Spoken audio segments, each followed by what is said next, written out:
기초간호 임상실무 라니 간조스쿨에 오신 것을 환영합니다. 우리 지난 시간에 이어서 하반기 간호조무사 국가고시 문제풀이를 하고 있습니다. 그래서 오늘은 15번부터 하도록 하겠습니다. 보시면 다음에 의사소통 기술은 이라고 했네요. 대상자의 대화 내용이나 느낌을 다른 말로 바꾸어서 말한다. 대상자의 말한 사건에 동반하는 감정을 강조하고, 예시로 보시면 대상자가 아버지는 내가 입원한 후에 한 번도 면회를 오지 않았어요. 내가 걱정되지 않나 봐요 라고 했어요. 그래서 면담자가 아버지가 당신의 감심이 없어 서운하시군요 라고 했는데, 여기에서는 반영인지, 두 번째 거절, 세 번째 조언, 개방적 질문, 자기 노출이 있습니다. 여기에서는 우리 대상자가 나타낸 느낌이나 경청 내용을 간호조무사가 다른 용어로 다시 한번 표현하는 거죠. 그래서 대상자가 그거에 대해 다시 설명할 수 있도록 하는 것입니다. 그래서 이거를 반영이라고 합니다. 거절이나 조언 같은 것, 이런 것들은 우리가 치료적 의사소통에서는 좋은 게 아니고요. 그 다음에 개방적 질문 같은 경우는 의사소통을 시작할 때라든지 아니면 초점을 맞출 때, 우리 대화에 초점을 맞출 때 도움을 제공할 수가 있습니다. 개방적 질문으로. 자기 노출이라는 것은 상담자가 의도적으로요, 생각과 경험 같은 것을 대상자에게 내보이는 것으로서 공감 형성을 위해서 좋습니다. 그래서 상대방하고 대상자의 상호간의 내면 세계를 서로 이해할 수 있도록 하고, 그러면서 지적이면서 공감적 관계를 형성할 수 있는데 자기 노출이 상담 기법에서 사용하고 있습니다. 그래서 여기서는 답이 반영이 되겠습니다. 네. 1번 보시겠습니다. 흉광천자시 간호보조 활동으로 옳은 것은 관장을 하여 환자의 장을 비운다. 환자의 복부둘레를 측정한다. 환자의 머리에 전극을 밀착하여 부착한다. 환자의 폐쇄 공포증 여부를 확인한다. 바늘이 삽입된 후에는 환자가 움직이지 않도록 한다. 우리 흉광천자라는 것은 폐라든지 혈액이 흉곽 안으로 차 있을 때 호흡곤란이나 통증을 유발할 수 있습니다. 그것을 제거하기 위해서 늑막각 내에 바늘을 주입하는 건데, 가장 중요한 것은 우리가 바늘을 주입할 때 우리 환자가 움직이지 않도록 하는 것입니다. 그래서 답은 5번이 될 것 같고요.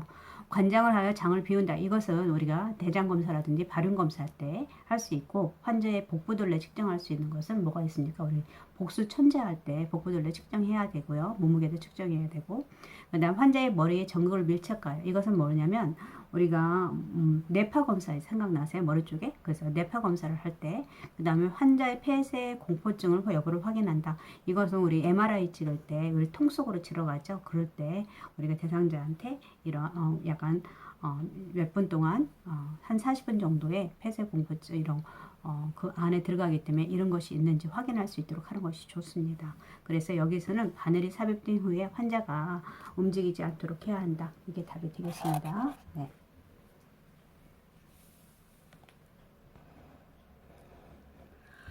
그럼 17번을 보시면 호흡곤란을 호소하는 천식 환자에게 적용해야 할 체의로 옳은 것은 호흡곤란.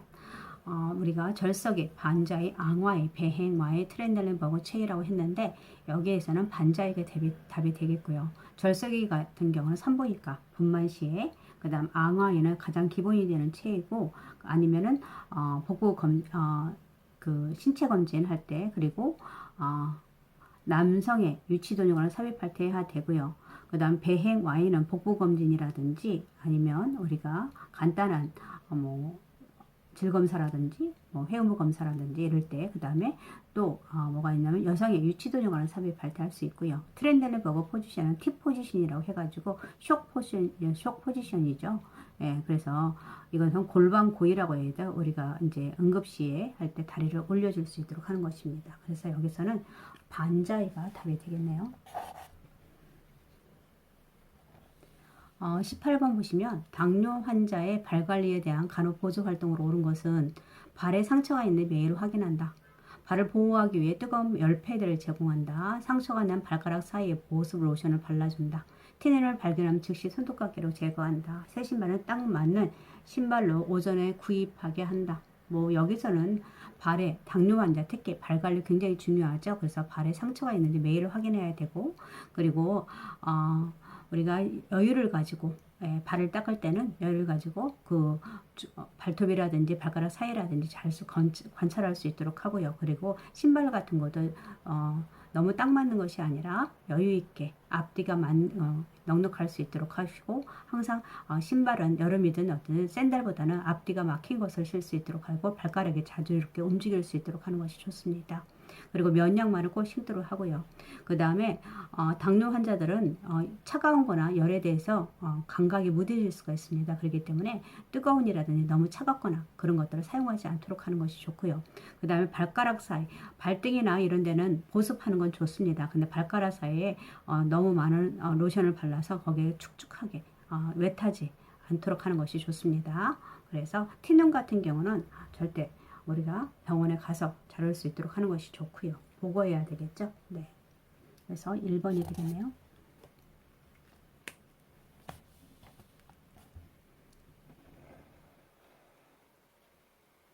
그 다음에 19번을 보시면 급성기 B형 간염 환자에 대한 간호보조 활동으로 옳은 것은 급성기라고 했습니다. 그렇기 때문에 수분 섭취를 제한한다, 신체 활동을 격려한다, 고칼로리 식이를 제공한다, 분배인 묻은 환에는 소각한다, 면도기는 공동으로 사용해도 된다고 한다. 안 되죠. 급성 B형 같은 경우는 면도기라든지 혈액 같은 거 그런 것들 잘 분리해서 해야 되고, 수분 섭취를 제한하는 때는 급성기 때는 절대 안정이고요. 그러면서 영양 섭취가 잘 되도록 해야 됩니다. 그래서 고칼로리, 고당, 고칼로리, 고탄, 고비 그런 것들을 줄 수 있도록 해야 되고요. 신체 활동을 격려하는 게 아니라 아까 절대 안정이 되는 충분히 휴식할 수 있도록 해주는 것이 좋고요. 그렇기 때문에 여기서 답은 고칼로리 식이를 제공한다라고 했네요. 네. 20번 보시겠습니다. 본토성 고혈압 환자에 대한 간호보조 활동으로 옳은 것은 이라고 했네요. 포화지방이 많은 음식을 권장한다. 규칙적인 운동을 권장한다. 염분 섭취를 권장하고, 비만인 경우 체중 증가를 권장한다. 정상 혈압인 경우에 이물의 약물을 중단한다. 우선 본토성 고혈압과 우리 고혈압에는 본토성 고혈압하고 2차성 또는 속발성이라고 하는데, 본태성 고혈압이 가장 많고요. 전체 고혈압의 90에서 95%를 차지하고 있고, 이거는 원인 불명입니다. 그렇지만 우리가 이제 예측할 수 있는 것은 기호식품, 차나 담배, 그 다음에 육류라든지 그다음 자극적인 음식, 정신적 스트레스 이런 것들의 원인에 의해서이고, 2차성이라는 것은 가지고 있는 기저질환, 심장이나 동맥경화증, 쿠신 증후군, 당뇨 이런 것들에 의해서 발생하는 것이 2차성 고혈압이라고 하고요. 그래서 여기서는 음식을 조절해야겠죠. 그죠? 규칙적인 운동을 권장하고, 그 다음에 저염 식이를 먹는다든지 저지방 식이를 준다든지 이런 식으로 해야 되겠죠. 그래서 답은 2번이 되겠네요. 그죠? 네.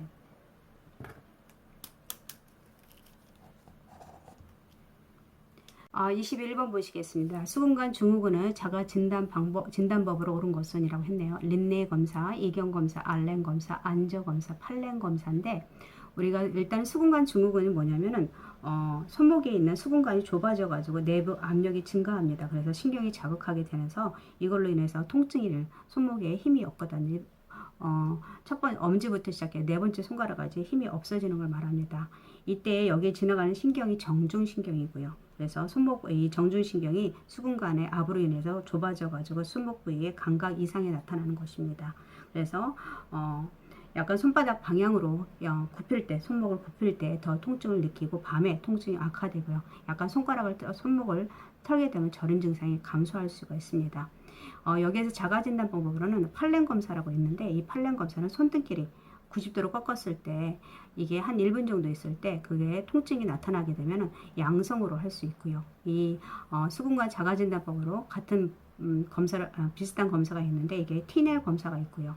그 다음에 린네 검사라는 것은 음차를 우리가 음차라고 있는데, 그 음차를 가지고 가볍게 쳐서 진동을 일으켜 가지고 그 기둥을 뒷부분을 갖다가 위양돌기에 귀에 뒤에 위양돌기에 놓게 되면은 대상자가 소리가 더 이상 들리지 않을 때 말하도록 하는 검사입니다. 이것은 뭘 보게 되면 우리 귀에 공기 전도라든지 골 전도를 검사할 때 사용하고 있고요. 그 그 다음에 이경검사라는 것은 이제 우리가 고막을 검진하는 검사입니다. 외이라든지 고막을 검진하는 건데 이건 보통 검안경하고 이경하고 머리 부분만 바꿔 쓸 수 있고요. 그 다음에 안저검사는 뭐 검안경으로 할 수 있는데 보통 안저 유두라든지 망막혈관, 중심화 같은 등을 볼 수 있고요. 그 다음에 알렌 검사라는 것은 우리가 요골동맥 동맥혈 천자할 때 동맥혈을 천자할 때 이 우리가 그 척골 부분에 순환 상태를 알기 위해서 우리가 알렌 검사를 실시합니다. 그래서 여기서는 수근관 중으로 작아진다 부분 팔렌 검사가 답이 되겠네요. 네. 1번 보시겠습니다. 중이염 수술 직후 환자에게 대한 간호 보조 활동으로 옳은 것은 이라고 했네요. 조기 이상하도록 격려한다. 고개를 숙여 머리를 감게 한다. 이명은 정상 반응이라고 말한다. 기침이 나오면 입을 벌리게 한다. 빨대를 사용하여 물을 마시게 한다. 우리 여기서 가면 기침이 나오면 입을 벌리게 한다. 재채기나 키침, 코풀기를 금지해야 되죠. 왜냐하면은 귀에 압이 올라갈 수 있기 때문에 금지해야 되고요. 조기 이상을 하도록 격려한다. 굳이 그렇게까지 뭐 조기 이상 후 하는 건 좋은데 보행할 때 우리가 확실히 동반하는 사람이 있어야 됩니다. 약간 현운감이 일으킬 수 있기 때문에 고개를 숙여서 머리를 감게 한다. 이것도 안 되고요. 그래서 약간 이명 같은 경우는 우리가 보고해야 됩니다. 두통이라도 이명이 있으면 보고하도록 하고 그 다음에 빨대를 사용해 물을 마시게 빨대를 사용하다면 압이 올라갈 수 있기 때문에 이거 하지 않도록 해야 됩니다. 그리고 그 외에도 침상 안정해야 되고요. 24일 48시간 그래서 24일 48시간 동안 이후에 조기 이상을 하도록 해야 되고요. 그 다음에 귀에 드레싱 압박 그만해야 되고 그리고 머리를 갑자기 움직이지 않도록 하고 그리고 식이는 미음으로 제공할 수 있도록 합니다. 그리고 감기에 걸리지 않도록 하고 변비를 예방할 수 있도록 하는 것이 좋습니다. 이것도 변비도 귀에 압을 올라갈 수 있기 때문에 좋지 않고요. 그래서 여기서는 기침이 나오면 입을 벌리게 해서 압을 감소할 수 있도록 하는 것입니다. 23번 보시겠습니다. 난간에 대한 설명으로 옳은 것은 태아가 발육하는 장소이다. 매달 배란을 한다. 주기적으로 내막이 떨어진다. 호르몬을 분비하여 임신이 유지되게 한다. 난자와 정자가 만나 수정이 되는 장소이다 라고 했는데 여기서의 답은 그쵸, 난자와 정자가 만나서 수정이 되는 장소이고 그리고 태아가 발육하는 장소는 뭐 자궁이겠죠. 네, 그리고 매달 배란을 한다라고 했는데 매달 배란이 되는 것은 난소에서이고요. 주기적으로 내막이 떨어진다. 이것은 뭐냐면 월경이죠. 호르몬을 분비해서 임신을 유지하게 된다. 이것은 뭐냐 황체 호르몬으로서 프로게스테론을 유지시키는 것입니다. 임신이 유지되게 되면 수정이 되고 임신이 되게 되면은 황체 호르몬이 분비합니다. 그래서 여기서는 답이 5번이 되겠네요. 네. 24번 태반이 만출되는 시기로 옳은 것은 분만 2기, 분만 1기, 그 다음에 분만 3기, 분만 4기, 산욕기입니다. 여기서는 분만 4기겠네요. 3기겠네요. 네, 1기 같은 경우는 개국이죠. 그리고 2기, 2기는 태아가 만출하는 거고, 그 다음 분만 4기는 회복기죠. 산욕기 같은 경우는 6주에서 8주를 산욕기를 할 수 있습니다. 그래서 여기서는 답이 3번, 3기. 네. 25번 보시겠습니다. 그 다음에 모유 수유 중인 산모의 유방 우려를 완화하기 위한 간호 보조 활동으로 옳은 것은 유두를 비누로 씻어준다. 유즙을 짜내지 않는다. 유방을 탄력 분대로 단단하게 감아준다. 더 이상 모유 수유를 지속할 수 없다고 말한다. 유관을 따라 손목을 돌려가며 유방을 마사지 해준다. 이거겠죠. 5번. 네. 비누로 씻어주면 안 되고요. 그 다음에 유즙을 짜내지 자주 모유 수유를 하도록 격려하고 할 때는 바로 하는 게 아니라 자꾸 닦아줘야겠죠. 예, 그 다음에 탄력 붕대를 단단하게 감아준다. 이거는 탄력 붕대가 아니라 비수유부에게 우리가 모유 수유를 하지 않는다고 했을 때 탄력 붕대 감아줘야 되고 우리 수유부에 대한 산모용 브레이즈를 해서 하실 수 있도록 하고요. 그 다음에 유들 비누를 깨끗한 수건으로 닦아주고 비누를 사용하지 않도록 하는 것이고요. 네, 아니죠. 네, 할 수 있습니다. 그래서 우리가 자주 모유를 수유하도록 격려하도록 할 수 있도록 하는 것이 맞고요. 여기서는 5번이 답이겠네요. 네.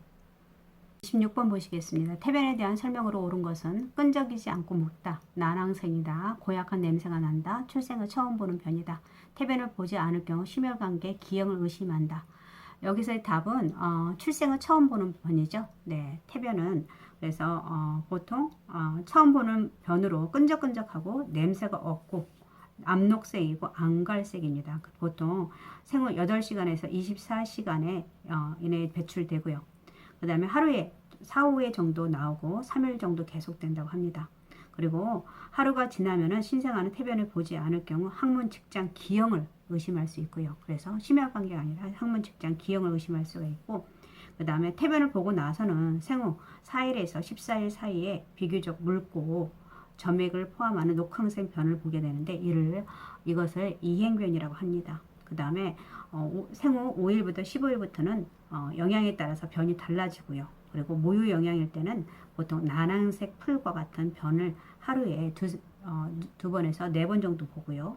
그 다음 인공 영양일 때는 황색의 견고한 변을 본다고 합니다. 그래서 하루에 1회에서 2회 정도 하고 있고요. 그 다음 그 후에는 정상변을 보게 됩니다. 그래서 여기서는 태변은 처음 보는 출생을 처음 보는 변이다 라고 보시면 되네요. 그 다음에 27번 주 양육자와 잠시도 떨어지지 않으려는 유아의 정서 상태는 이라고 했네요. 이건 분리불안이죠. 네. 4번이 될 것 같고, 거부증, 퇴행, 퇴행 같은 경우는 보통 우리가 보통 아이들한테 유아에서 동생이 태어났을 때 그걸로 인해서 퇴행하는 것을 나타나기도 합니다. 분노발작 같은 경우도 욕구가 있을 때 그걸 갖다가 엄마가 채워주지 않을 때 갑자기 화를 내고 이런 거, 떼쓴다든지 이런 것들 볼 수가 있죠. 네, 답은 4번이 되겠습니다.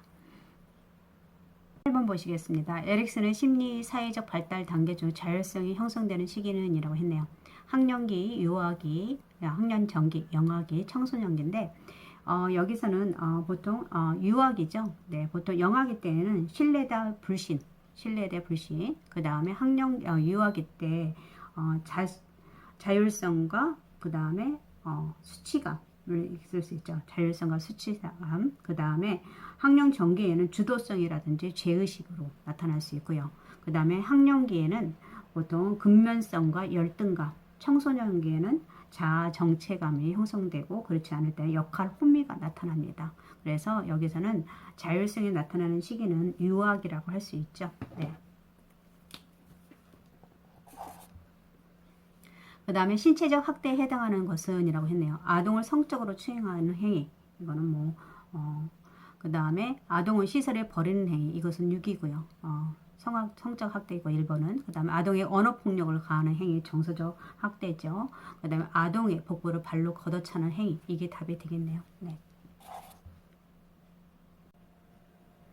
30번 보시겠습니다. 자살 징후를 보이는 노인 대상자에 대한 간호보조 활동으로 옳은 것은 조용한 방에 혼자 둔다. 가족에게 비밀로 한다. 잘못된 생각이라고 설득한다. 의미 있는 물건을 정리를 도와준다. 자살의 의도에 대해서 구체적으로 질문한다. 이거 5번이겠죠. 자살 징후를 보이는 대상자는 우선 자살을 어떻게 생각하고 있는지 자살에 대해서 적극적으로 물어볼 수 있도록 하고요. 그 다음에 노인의 자살 신호를 감지했다면 자살에 대해서 생각하고 있는지 물어야 되고 왜 죽으려고 하는지 그리고 그 마음을 이해하고 공감할 수 있도록 하고요. 그리고 귀를 기울여서 경청할 수 있도록 하고 그 다음에 옳고 그름에 대해서 섣불리 판단하지 않고요. 그리고 죽고 싶다는 말은 도와달라는 말일 수도 있습니다. 그렇기 때문에 해결하라는 자세를 가질 수 있도록 하고 그리고 자살신을 보내는 노인이 특히 위험하다는 것을 알고 그 다음에 전문기관의 도움을 요청할 수 있도록 하는 것이 좋습니다. 그래서 여기서는 답이 자살의 의도에 대해서 구체적으로 질문한다. 이게 맞겠네요. 오늘은 여기 30번까지 하고 다음 시간에 계속 이어서 하도록 하겠습니다. 오늘 함께 해주셔서 감사합니다.